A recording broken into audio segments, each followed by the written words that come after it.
So many of us feel guilt if we want to play. You got to work for every single minute of your life in order to have value. What are we working for? Are we not working for the ability to experience moments of joy? What is life without those things? Dr. Wong, welcome to Money Bites. Thank you for having me. I'm excited to have this conversation.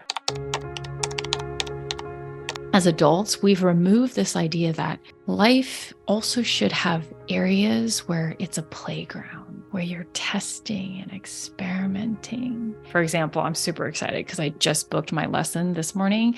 I'm going to learn the ukulele. And I'm just never done it before, but my kids are going in for lessons. And I was like, why don't I sit there for a lesson then for the 30 minutes too? And I don't know if I'm going to be good at it. I may not. But it's that playground, right? And 30 minutes a week, I get to play at something that I've never done before. And I might learn and see myself in a different way. Play is harder than people give credit. Play, it's that spark of joy. But as an adult, you got to schedule it in. Yes, you do, right? And think about all the narratives of, I don't know, in my case, eldest daughter, child of immigrants, right? Like you got to work for every single minute of your life in order to have value. And society, capitalism says that too. So many of us feel guilt if we want to play. So many of us feel guilt if we say, I'm going to do this small thing for 30 minutes for myself.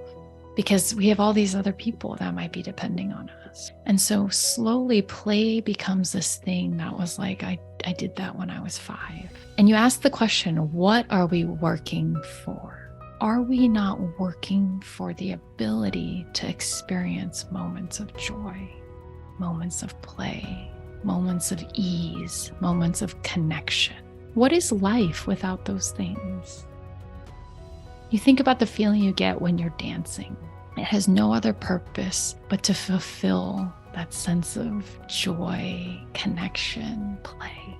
Right? There's no productivity from dancing. Maybe it gives you some exercise, right? But you do that because it sparks within your soul something that says, yes, I'm alive.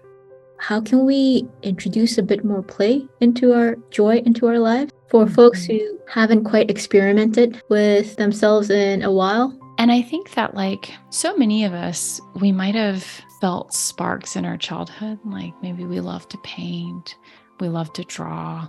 I watch my own kids, right? And I'm like, they're just naturally drawn to certain things. One of the things I always encourage people to think about is when was the last time you felt excited, like a childhood excitement? Like, I can't wait to do this.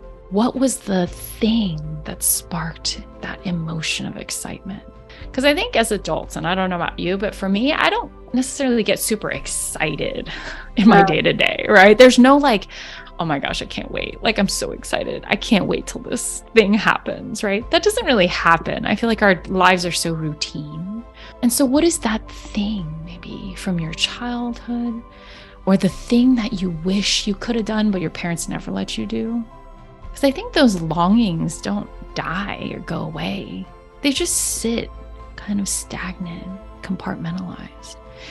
And so play can look like a hobby, but play can also look like being outside, being in nature, right? It can look like laughing, right? My son loves to tell jokes, and sometimes he'll just sit and read a joke book to us, right? And we're laughing until our bellies hurt. And that's play. Play, I think, like you said earlier, I think it sometimes needs to be scheduled, especially if it's not an active part of your life.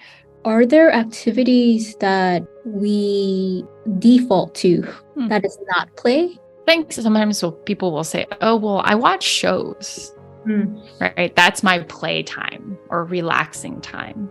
And I'm like, okay, that's cool, but there's a difference between dissociative rest and restorative rest. And restorative rest, I think, although I don't have the research to back it, but I think it requires more engagement in order for it to be restorative.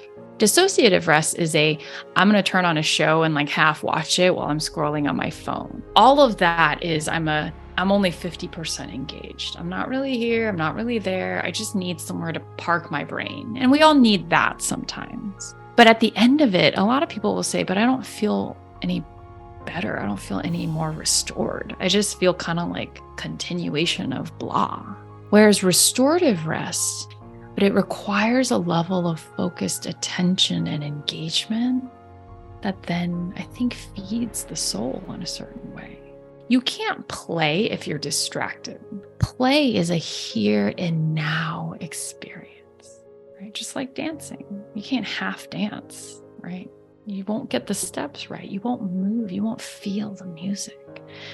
And so I think play has to, and in many ways, forces us to be in the moment and to be present. And that's a key element too.